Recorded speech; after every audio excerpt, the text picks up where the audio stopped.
कि out of context जो है ना, कोई भी चीज़ किसी भी लेवल के ऊपर लोगों को कन्फ्यूज़ कर देती है। ये जो वन लाइन स्टेटमेंट है ना कि बच्चा फेल हो जाए तो असल में उस्ताद का फेलियर है, ये बेसिकली एक वन लाइन थॉट है। मैं इसको चारों अलग अलग कैटेगरीज में बता देता हूँ, क्योंकि चारों चीज़ें इसके ऊपर इस वक्त चार मौजू हैं जो आपको समझने चाहिए, और ये चारों मौजू सोच के हैं। सोच का मेयार ऊपर होगा तो कौम ऊपर जाएगी, अगर सोच का मेयार नीचे रहा तो जितने मर्जी कॉम्पिटेंस की बातें करते रहें, हम जितने मर्जी इल्म की भी बातें करते रहें, उससे कोई ऊपर नहीं जाने वाला हमारा। सबसे पहले तो इन चार चीज़ों में leadership, basically definition of leadership क्या है। लीडरशिप किस चिड़िया का नाम है, असल में कौम को ये समझ नहीं आती, हमें ट्रेनिंग नहीं होती। पिछले 2 जनरेशन से हमने इस लफ्ज़ को बिल्कुल ही डीवैल्यू करते हैं, इसलिए चूँकि लीडरशिप का पता नहीं तो फिर गलत सलत लीडर्स को ही सेलेक्ट करते आए हम 70 सालों से। लीडरशिप का जो बेसिक यहाँ पे जो नुक्ता बिठाया है मैंने, वो ये है कि जब एक घर में कोई भी बच्चा गलत काम करता है ना, तो घर का बाप डायरेक्टली जिम्मेदार होता है उसका। कोई भी लीडर अपनी तमाम रैयत के तमाम गलतियों का जवाबदेह है, ये उसका जिम्मा है, वरना वो लीडरशिप रोल पे होने के काबिल ही नहीं। तो ये लीडरशिप की तो बेसिस है कि कोई बच्चा जो है ना वो अगर फेल हो रहा है या नाकाम हो रहा है या नहीं वो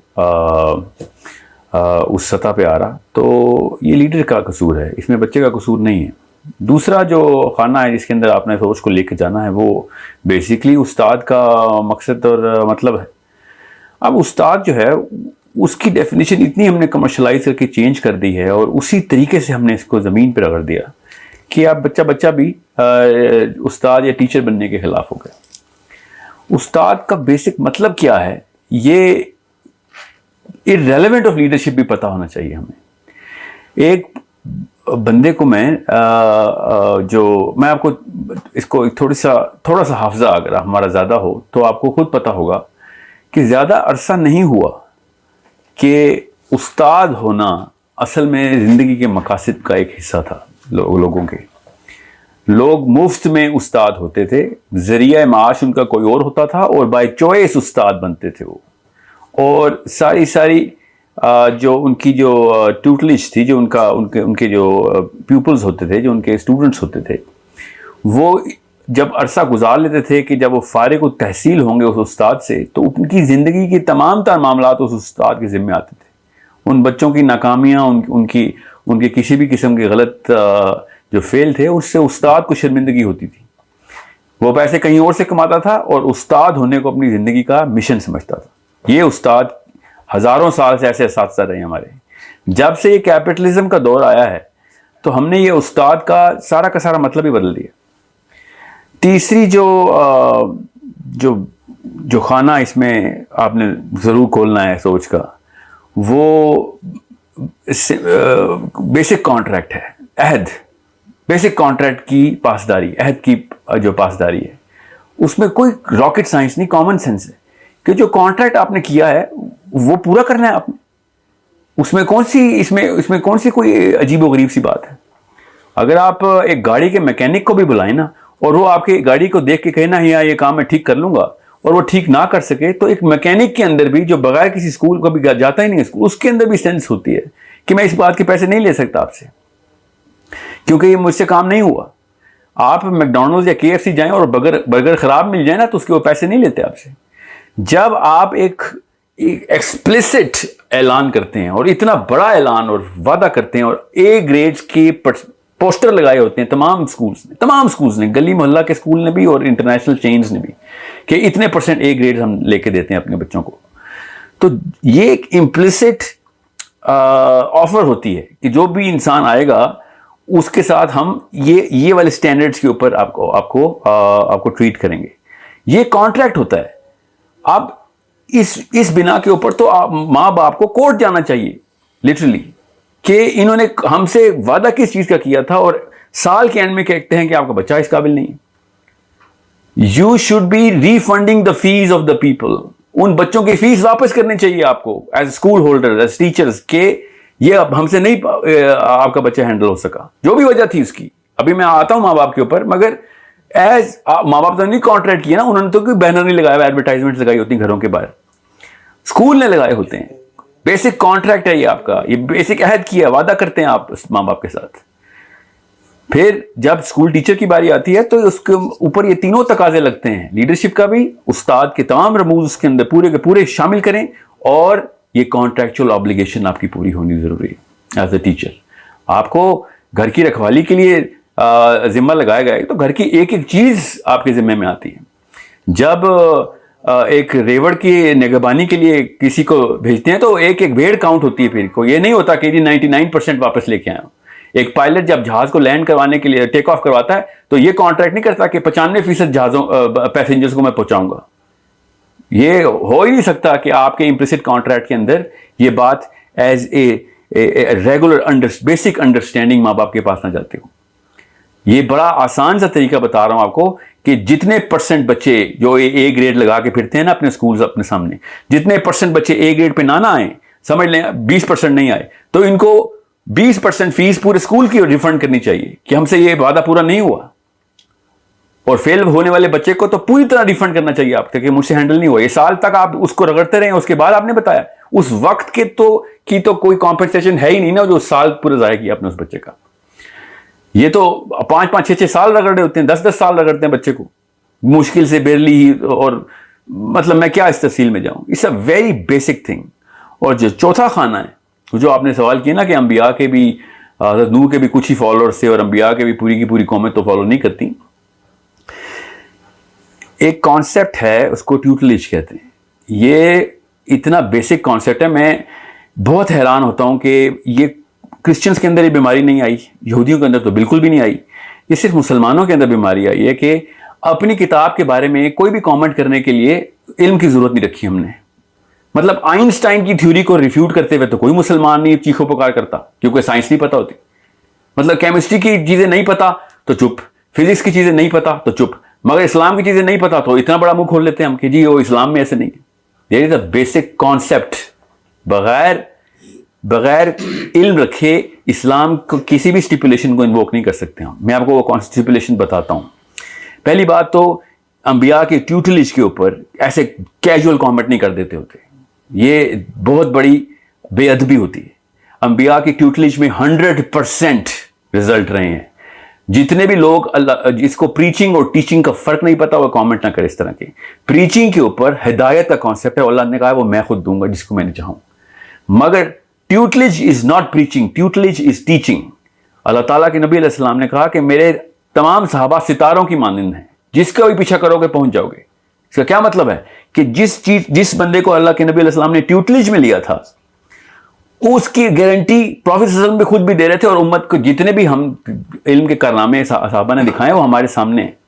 there is no question about the tutelage of any prophet अलैहि सलाम। हजरत मूसा के डिसाइपल्स, हजरत ईसा के डिसाइपल्स, अल्लाह के नबी अलैहि सलाम के सहाबा, ये सब ट्यूटलेज में आते हैं, तदरीस के अंदर आते हैं। जिनकी नबी तदरीस करते हैं वो फेल नहीं होते, वो 100% रिजल्ट के साथ ही आते हैं, वो 1,000,000% रिजल्ट के साथ उन्होंने उम्मत को रोशन किया। So don't just comment on the Islamic stipulations. ये याद रखिएगा। मैं आपको अभी टेक्निकलिटी में जान के नहीं जा रहा हूं इस वक्त, हल्की सी मैं आपको एपिडर्मल लेवल पे बता दूं।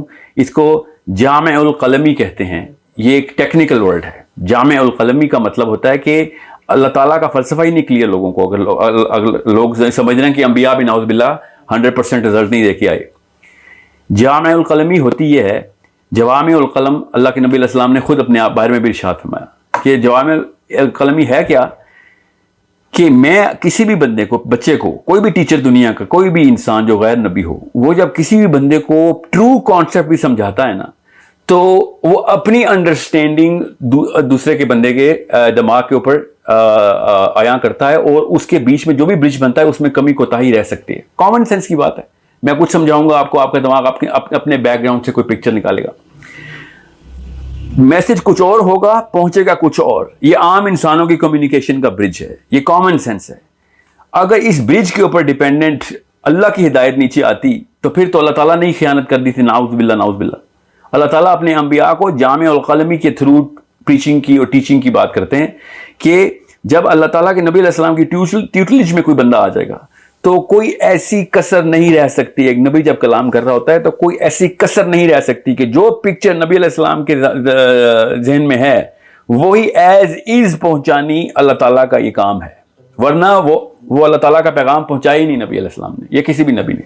इस कॉन्सेप्ट के बारे में लाइल्मी जो है ना, वो इस तरह के कमेंट्स करवाती है कि नौज़ुबिल्लाह इतना बड़ा कमेंट कर देते हैं कि नबियों के भी फॉलोअर नहीं रहे। इसका मतलब है कि इम्प्लिसिटली अब ये कहा है कि नबी भी फेल हुए।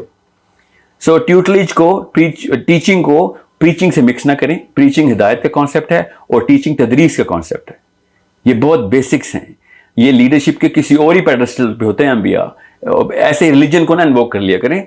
अपनी पहले बेसिक्स ठीक कर लें हम सब, और सोच के मेयार को ऊपर लेके जाएं। टीचर पहले मुफ्त में पढ़ाते थे और सारी उम्र का जिम्मा लेते थे। अब लाखों रुपए पीआईए का पायलट इतनी तनख्वाह लेता ना, इतने मेन स्ट्रीम स्कूल के प्राइवेट स्कूल के टीचर लेते।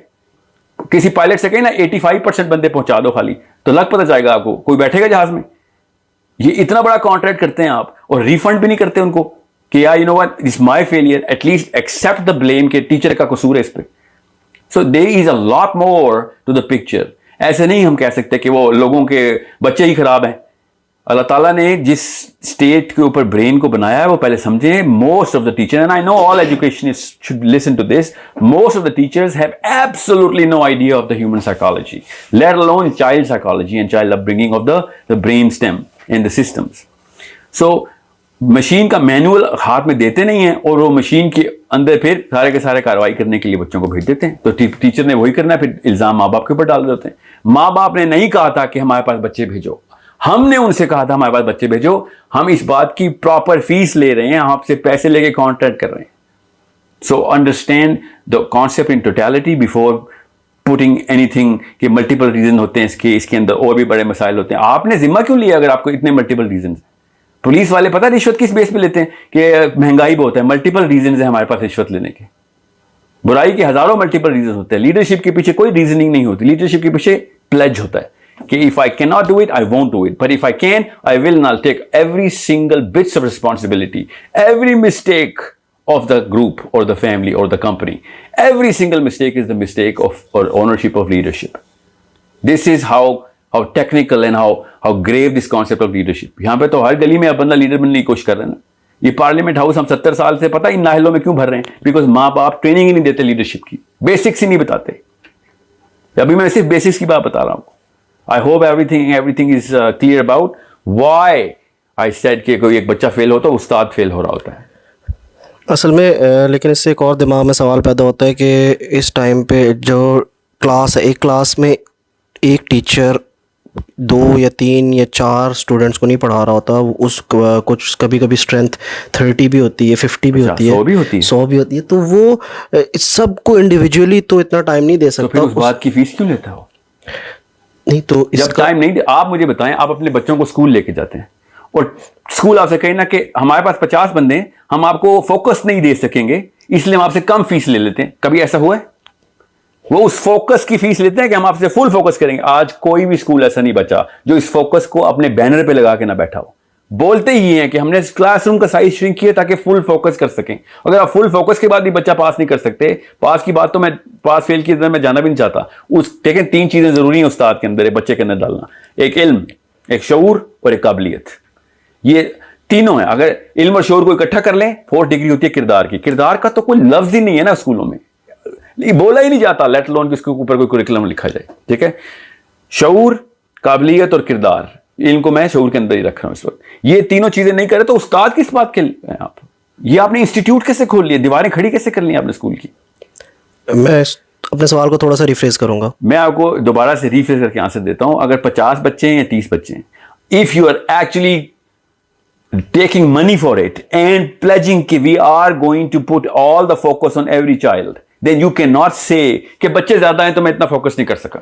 आपने गलत शोबा चूज कर लिया। फिर नहीं, इससे तो ये समझ आती है कि जो अभी का स्कूल सिस्टम है उस सिस्टम में हमें थोड़ी सी चेंज लानी चाहिए। तो मैं असल देखें, मैं तो इस सिस्टम के अंदर रह के ये बात की ताकि सोच डेवलप की जाए सिस्टम। मुझे तो पता है सिस्टम बिल्कुल बेकार और नकारा है, मुझे तो इस बारे में तो कोई बहस ही नहीं हो रही। मैं इस सिस्टम के अंदर उस टीचर की सोच डेवलप करने की कोशिश कर रहा हूँ कि उसको पता हो कि किस शोबे में आना चाह रहा हूं। मुझे कोई कहे पाकिस्तान पुलिस ज्वाइन कर लो, आई विल नो कि आई कैंट हैंडल दैट। साहिल, मैं आपकी बात समझ गया हूँ, लेकिन अच्छा अब इसी आपकी बात को प्रैक्टिकल उस पर अप्लाई करते हैं। एक टीचर आपकी बात समझ गए, वो अपनी क्लास में जाता है 1 घंटे के लिए, और आगे 50 स्टूडेंट्स हैं, वो उन 50 को अव्वल तो 1 घंटा उसके लिए टाइम ही कम है कि वो एक इंडिविजुअल को इंडिविजुअली उनको डिफरेंट तरीके से हर बंदे को किस तरह समझ आ रही है, कौन किधर रहेगा, किस तरीके से हैंडल करेगा। फिर इस मामले को हम रियल लाइफ में किस तरह इंप्लीमेंट करें कि एक टीचर सब बच्चों को एड्रेस करे। मैंने आपसे कहा ना कि आपने यही सिस्टम रखना है ना, तो फेल वालों की फीस रिफंड कर दिया करें। हमसे नहीं हो सका, हमने वादा किया था उस साल की कॉम्पेंसेशन अलग से देनी चाहिए स्कूल को, कि हमने आपका साल भी जाया कर दिया बच्चे का। ये कैसे कह दिया कि बच्चा ना कर रहा है आपका? बच्चा तो नहीं पैसे ले रहा आपसे, माँ बाप तो नहीं ले रहे। You are actually saying that I will make sure that कि I will this I will work on this child. ये बहाना अंदाजी नहीं चलेगी अगर आपने पेमेंट ली हुई है तो। ये किसी भी शोबे में डालें, आप किसी करियाना स्टोर पे भी चले जाए ना, ये बहाना उधर भी नहीं चलता, और आप समझ जाएं कि लाखों रुपए के ऊपर हम ये वाला एक असम्पशन लेके बैठ गए कि खैर अगर 20 या 10% बच्चे फेल भी हो गए तो एक इंसानी बच्चे की कीमत जो है ना, दुनिया के सारे स्कूल मिलकर अदा नहीं कर सकते। खानदान तबाह कर दी, नस्लें तबाह कर दी हमने, बहुत इजी ले ली। मैंने कहा ना, लीडरशिप की तो बेसिस ही नहीं हमारे पास बनी हुई। So I am not going to listen to this sort of an argument which has absolutely no basis of understanding of leadership, the institute of teaching, and most importantly ये जो बदअहदी की हमने हर बंदे के साथ, हर माँ बाप के साथ बदअहदी की।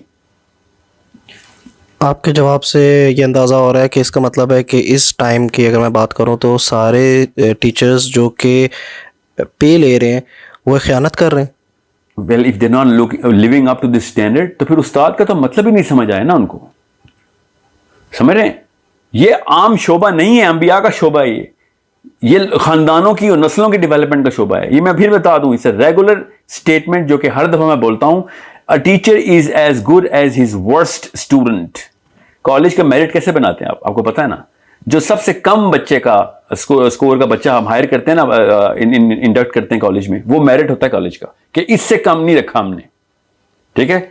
जो सबसे वीक स्टूडेंट होता है ना, वो आपका टीचर का मेरिट होता है। तो जो बच्चा फेल हो रहा है ना, वो असल में टीचर की औकात इस तरीके से बताता है। अब आपको कोड पूरी तरह समझ आ जाएगा कि फेल होने वाला बच्चा असल में मेरिट है उसकी टीचिंग एबिलिटी का, कैपेबिलिटी का, और मोस्ट ऑफ ऑल उस इंस्टीट्यूट का। This is how simple. ये कॉमन सेंस की बात बता रहा हूं, इसमें कोई मैंने इस्लामिक दफा तो नहीं इन्वोक कर दी या कोई हद तो नहीं लगा दी। ये हर एक को पता है। चाइना में चले जाएंगे या तुर्की में चले जाएंगे, सबको पता है कि जो आपकी वर्स्ट परफॉर्मेंस है ना, वो आपकी असल में औकात है।